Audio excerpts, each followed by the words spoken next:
There is a space between who you were and who you are becoming. A silent, unsettling plateau where all the old maps no longer show the way, and the new territory hasn't yet come into view. This is not a failure of your journey. It is its necessary and most misunderstood threshold. You've done the work. You've sat with the silence, questioned the narratives, and felt moments of profound clarity. But now, something has shifted. The peace you sought feels distant, replaced by a quiet disorientation. The colors of life seem muted. The very concepts that once lit your path, awakening, growth, peace, now feel like words in a language you're slowly forgetting. According to the work of Carl Jung, this isn't a sign you've lost the path. It is the sign you are approaching its very heart. The familiar self, the ego that structured your world, is beginning to recede. But what comes next hasn't yet taken shape. You're suspended, and in that suspension, most people turn back, seeking the comfort of a familiar shore. But Jung would say, you are not lost. You are at the gate. Because true integration is not about stepping permanently into the light. It is about developing the capacity to stand in the gray dawn, to hold the entirety of your experience, without needing to call one part good and another bad. Without running. So what actually happens in these final quiet stages? And why do so few have the courage to stay? This is the territory beyond the initial breakthroughs. Leave a single sentence in the comments below, just one, that admits you're no longer running from this quiet, that you're ready to face it. 1. When understanding no longer feels like freedom. There comes a point where insight loses its sweetness. Early on, every new realization is a liberation. It's like a weight lifted, a knot untied. You feel lighter, clearer, more alive. But gradually, that correlation weakens. You may understand yourself more deeply than ever, yet that understanding is met with a hollow resonance, a stillness that feels less like peace and more like a quiet estrangement from your own life. This is where doubt whispers. If this is awakening, why does it feel so flat? Why am I not happier? Jung framed this not as a wrong turn, but as an inevitable crossing. He stated, there is no birth of consciousness without pain. To see more clearly, the mind must relinquish the very frameworks that once provided a sense of safety and satisfaction. The ego's central command is being questioned. I recall a client, a successful architect, meticulous and driven. When he began exploring inner work, it was revolutionary. Anxiety eased. Patterns became clear. But after a few years, he described entering a fog. He wasn't depressed, but he wasn't motivated. His work was competent, but it felt meaningless. The scariest part, he said, wasn't failure, but this pervasive sense of living in a world that had lost its definition, with no compass for what came next. In Jung's language, the ego is losing its exclusive authority. It operated on clear fuel, achievement, validation, measurable progress. Early spiritual work can ironically give the ego a new, subtler identity. The identity of the one who knows, the awakened one. But eventually, that identity too begins to fracture. You see that knowing more doesn't necessarily translate to feeling more alive. This stage is like being in the middle of a deep river. The shore you left is no longer an option. It feels naive, insufficient. But the far shore is not yet visible. You're suspended in the current. In that suspension, the old version of happiness, the kind tied to a stable, defined self, temporarily vanishes. Many people retreat here because they mistake discomfort for error. They believe the right path should always feel right, but for Jung, feeling is not the ultimate barometer of truth. The goal of making the unconscious conscious isn't to make you feel better, it's to make you more honest. And that honesty at this stage often wears the face of emptiness. Think of it like this. You've been wearing lenses that tinted the world, sometimes rosy, sometimes dark. Early awakening might be swapping one tint for a clearer one. This stage is the realization that the lens itself is still a filter. You begin the vulnerable process of seeing with the naked eye, and that raw, unfiltered light is not always comfortable. The crucial shift here isn't about doing something to regain a lost feeling. It's about changing your relationship to the feeling itself. Can you allow this emptiness to be present without immediately rushing to fill it? Can you stay in the quiet without diagnosing it as a problem? The deeper meaning of this phase is this: you stop using spirituality as a tool for emotional management. When happiness is no longer the promised reward, the journey's axis shifts. The question changes from, how do I feel okay again, to a far more profound and unsettling one: who am I when those familiar feelings are absent? That question marks the boundary between spirituality as a series of experiences and spirituality as an actual transformation of being. And when that question takes root, something else begins to quietly unravel. 2. The unwearing of the spiritual identity. After the feeling of forward progress dims, the journey doesn't end. It turns inward, toward territories you once politely bypassed. And here, something subtle occurs. The spiritual persona begins to dissolve. This isn't a dramatic collapse. It's a quiet shedding. The labels you once used to define your path, seeker, aware, conscious, start to feel like ill-fitting clothes. The concepts that once brought clarity now feel heavy, even slightly false, not because they are wrong, but because you are no longer in a position that requires them. You sense a growing dissonance between your inner, undefined experience and the outer image you may still feel compelled to project. In literature, this is often a moment of quiet disillusionment. Take a figure like Tolstoy's Ivan Ilyich, or even the Buddha's own narrative after years of asceticism. After exhausting every role, the student, the ascetic, the sage, there comes a point of realizing that all roles, even the most exalted, are still roles. They brought you to the threshold, but they cannot take you across. Jung saw this not as failure, but as essential progress. He wrote, "Until you make the unconscious conscious, it will direct your life, and you will call it fate. As long as unconscious forces operate beneath your spiritual self-image, they will still run the show, and you'll call it your path, or your dharma. When those forces begin to surface, the mask can no longer fully conceal them." Psychologically, the spiritual persona is a highly refined version of what Jung called the persona, the social mask. It doesn't just help you fit into society, it helps you feel you've transcended ordinary conflicts. But no mask, no matter how beautiful, is the true face. When this mask begins to fall away, you don't become chaos. You become uncomfortable. You notice reactions you thought you'd moved beyond. Pettiness, jealousy, weariness, a quiet bitterness. The pain isn't that these emotions exist. It's that you no longer have a spiritual identity to hide them behind. You can't use awareness as a cover story anymore. Imagine an actor after the final curtain call. The audience has left. The lights are dim, but they're still standing there in full costume.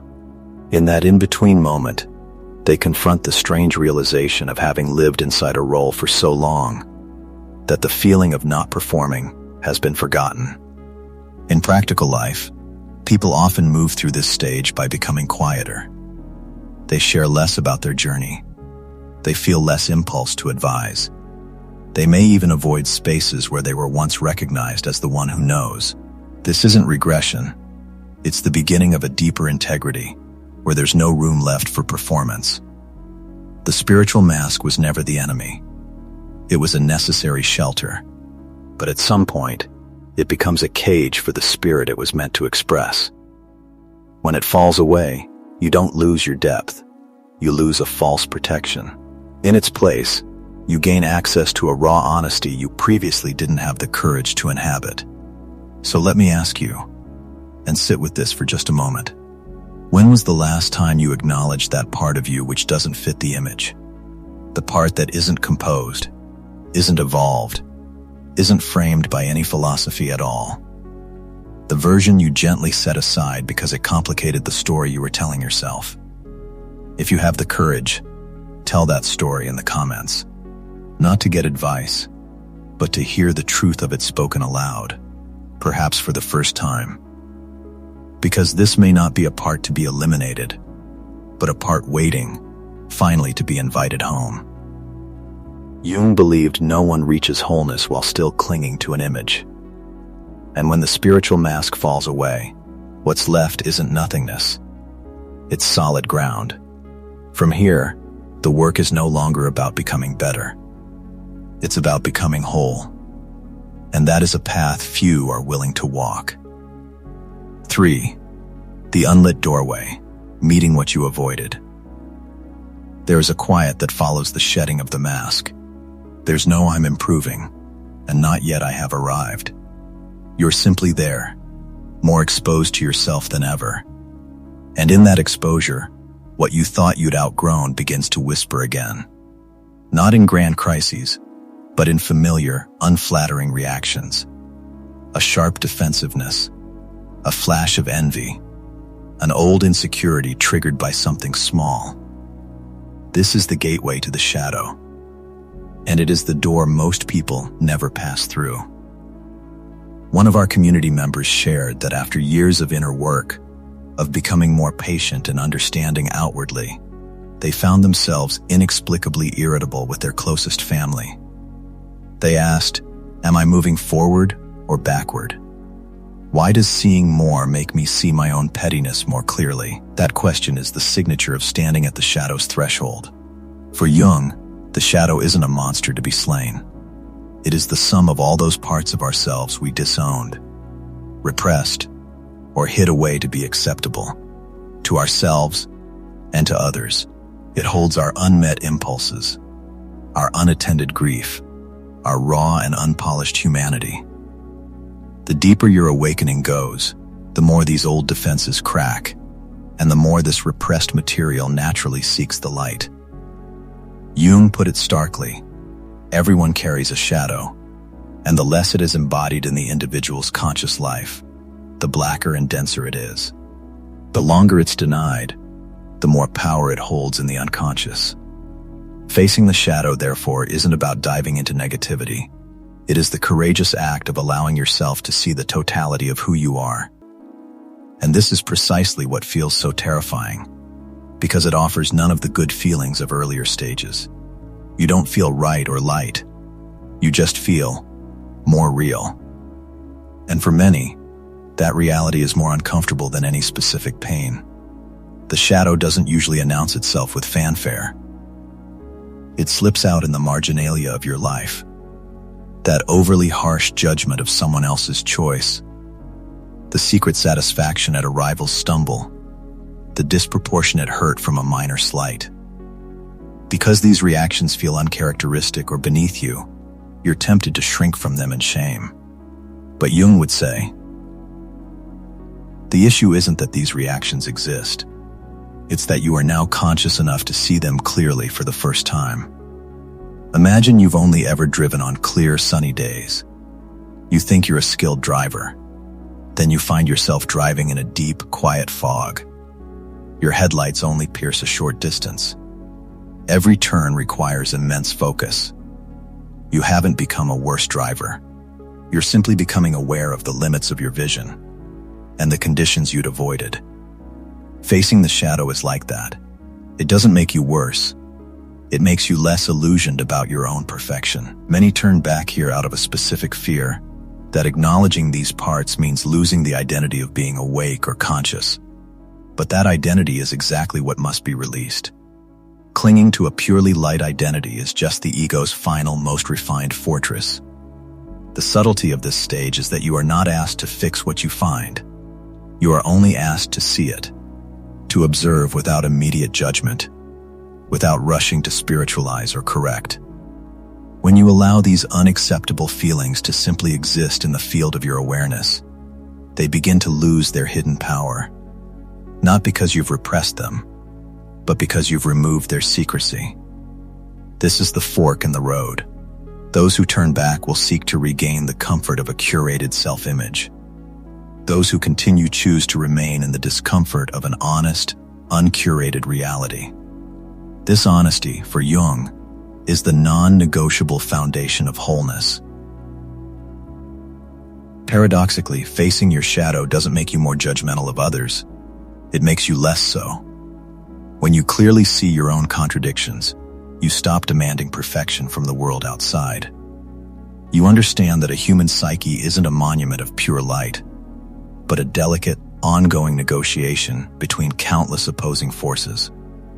The goal isn't to defeat the shadow. It is to no longer be afraid of it. When you stop running from the unpretty parts of yourself, you stop needing an image for protection. From that place, a different kind of steadiness emerges. Quiet, undramatic, grounded in the end of self-deception. And that end of self-deception is why so few go all the way. The path offers no badge of honor here. It offers only the unadorned truth of yourself. No halo, no promise of bliss. But for those with the courage to stay, it becomes the passage into a life where awakening is no longer a special state. It becomes the way you meet every moment. 4. The reintegration.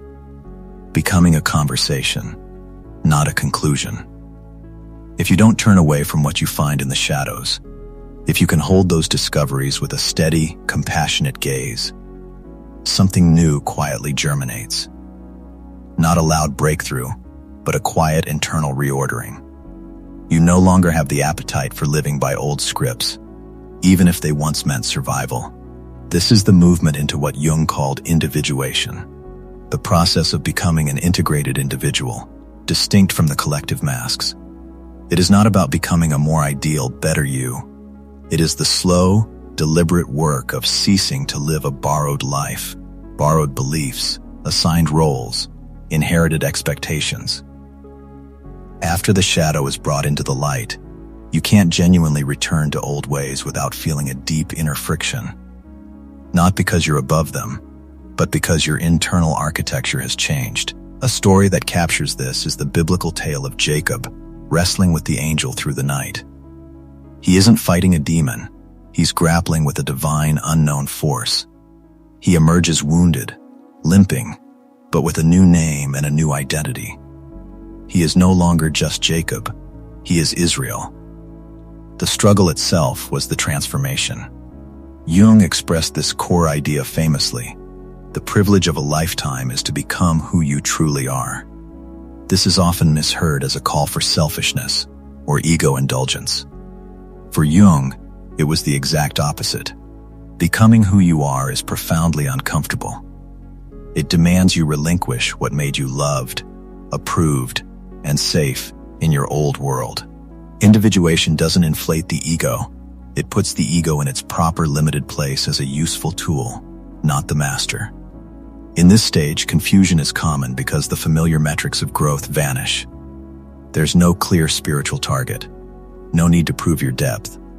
But in their place, a strange consistency emerges. You begin making choices not because they look impressive or will be praised, but because they resonate with a deeper, often wordless, internal alignment. From a neurological perspective, this could be seen as a reduction in cognitive dissonance. When you stop constantly suppressing parts of yourself to maintain an image, the nervous system can move out of a state of chronic hypervigilance. The body is no longer perpetually in edit mode. This may explain why individuals in this stage aren't necessarily happier in a bubbly sense, but they are less divided. They can be sad without a story of failure. They can be wrong without their foundation crumbling. They can be uncertain and still remain present. Imagine your psyche as an orchestra that's been playing in dissonance for years, with whole sections silenced. You used to think the goal was to only let the violins play a beautiful melody, but individuation is the process of bringing every instrument, the cellos of grief, the percussion of anger, the faint flutes of forgotten joy, back into the ensemble. The music that results isn't always pretty, but it is profoundly whole and uniquely yours. The difficulty of this path is its lack of external reward. There are no certificates, often no community cheering you on. You may feel more ordinary than ever, but Jung would suggest that this ordinariness is the hallmark of genuine integration. When you no longer need to be special to feel you matter, you begin to live from the self, not from the ego's desperate theater. The practice here is not doing more. It is stopping what is untrue, ceasing to accept roles that make you shrink or inflate, releasing goals pursued only for the sensation of progress, and most crucially, stopping the question, who should I become? And beginning to live the answer to who am I when I am not performing. Live with that long enough, and you'll realize enlightenment is no longer a destination you seek. It becomes the ground you walk on, the quality of attention you bring to a conversation, the patience with which you meet your own confusion. If this resonates with where you find yourself, save this video. Not to remember my words, but to mark this moment in yourself, the moment you began living closer to your own core. 5. The inner handover, when striving falls silent. As the process of individuation deepens, a subtle, almost imperceptible shift occurs. The constant inner pressure to grow, to fix, to understand more, begins to relax. It's not that you stop learning or engaging. It's that the frantic, willful striving of the ego to be in charge of the project of you starts to subside. And in the space that opens up, a different kind of intelligence begins to guide your steps. This isn't losing direction or giving up. It's like a seasoned sailor finally trusting the currents in the wind, rather than fighting them with white-knuckled force. The boat doesn't drift aimlessly. It finds a more graceful, efficient course. When the ego relinquishes its need to micromanage your inner state, life begins to organize itself from a deeper center. Jung called this center the self, with a capital, the archetype of wholeness, the unifying principle that encompasses both the conscious ego and the vast unconscious. He wrote, "The self is not only the center, but also the whole circumference which embraces both conscious and unconscious." When the self begins to lead, a person no longer needs constant self-assurance. Life ceases to revolve around maintaining an image. It begins to revolve around a deep, intuitive sense of fit. This shows up in mundane choices. You might decline an opportunity that looks perfect on paper because something in you quietly says no. Conversely, you might step towards something uncertain, not out of recklessness, but because not stepping toward it would feel like a betrayal of an inner truth you can't even fully articulate. Think of your inner world as an ecosystem. When the ego is in disruptive control, it's like constantly damming rivers and cutting down forests to build its ideal landscape. It's exhausting and fights against natural balances. When the ego steps back, it's like becoming a wise steward of the land. You observe, you tend, you occasionally prune, but you trust the innate intelligence of the system to grow and regenerate. At this stage, your presence changes. You don't need to speak to hold space. You don't need to listen in order to formulate a reply. You can simply be with another person, and that presence creates a rare safety, a space where they, too, can stop performing. Few reach this point because it offers no sensation of arrival, no milestones. You may look more ordinary than ever, but that ordinary presence, for Jung, is the sign of a stabilized inner structure. When there's no civil war inside, a person doesn't need to broadcast their strength or hide their fragility. The lesson here is learning not to intervene too quickly, recognizing the difference between the ego's anxious chatter and the deep, quiet voice of intuition. Understanding that some experiences don't need to be immediately solved or labeled. They need to be lived, allowed to unfold and reveal their own meaning in time. Maturity, in this sense, is the capacity to wait, without abandoning yourself. It is not passivity. It is the sign of a mind steady enough not to seize control of every single moment. When the ego steps back, the real person doesn't make a grand entrance. They simply begin to inhabit their life. Consistently, quietly, truly. 6. The return. Living an undecorated life. Have you noticed there comes a time when you stop obsessively asking, where is this all going? Not because you found a final answer, but because the question itself loses its urgency. The very concepts that guided you, awakening, individuation, the self, begin to dissolve into the fabric of your daily life. You still live, you still work, love, lose, and hope. But you are no longer trying to become a different version of yourself. You are, finally, allowing yourself to be. This is the final stage, not transcendence, but a profound return. Awakening is no longer a state to achieve or maintain. It becomes your base condition, like breathing. You don't wake up and check your awareness level. You don't evaluate your day by spiritual metrics. Life returns to its natural, sometimes difficult, often simple, shape. It is no longer decorated with special meaning, nor is it distorted by the struggle to control its meaning. Imagine someone who, after a lifetime of speaking in carefully modulated tones to please, to persuade, or to protect, finally discovers their own natural voice. It might be rough. It might be quiet. It is unmistakably, unapologetically theirs. This stage is like finding that voice for your entire existence. Jung said, the most terrifying thing is to accept oneself completely. When that acceptance dawns, the ego's job is largely done. It isn't defeated, it's simply relieved of duty. There's no more need to prove you're awake, to be seen as deep or different. Everything becomes utterly, humanly ordinary, and precisely because of that, utterly real. At this point, you may stop using spiritual language to explain life altogether. Not out of cynicism, but because the depth has been absorbed into your bones. You no longer need to label an emotion as a lesson or a shadow. Sadness is just sadness. Joy is just joy. Each is allowed its passage without having to mean anything beyond what it is. This changes everything and nothing. You still face stress, conflict, and loss, but these experiences no longer threaten your core. Not because you've risen above being human, but because you've stopped fighting the fact that you are human. Jung called this integration the end of the inner civil war. Energy is no longer wasted on internal conflict.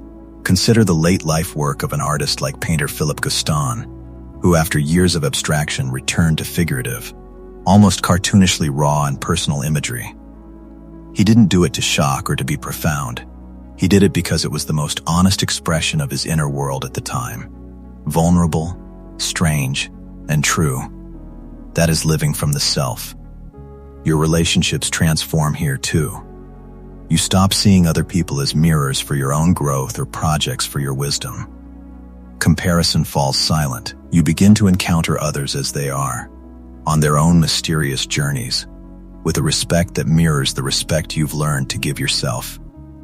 What makes most people turn back before this threshold is its stunning simplicity. There is no climax, no blinding light to chase, no story of triumph to tell at parties. But Jung believed this quiet, undecorated ordinariness is the ultimate sign of having returned to your own axis. When the inner parts are no longer at war, a person no longer has to strain to live correctly. The journey closes not with an answer, but with a life that no longer needs a question to prop it up.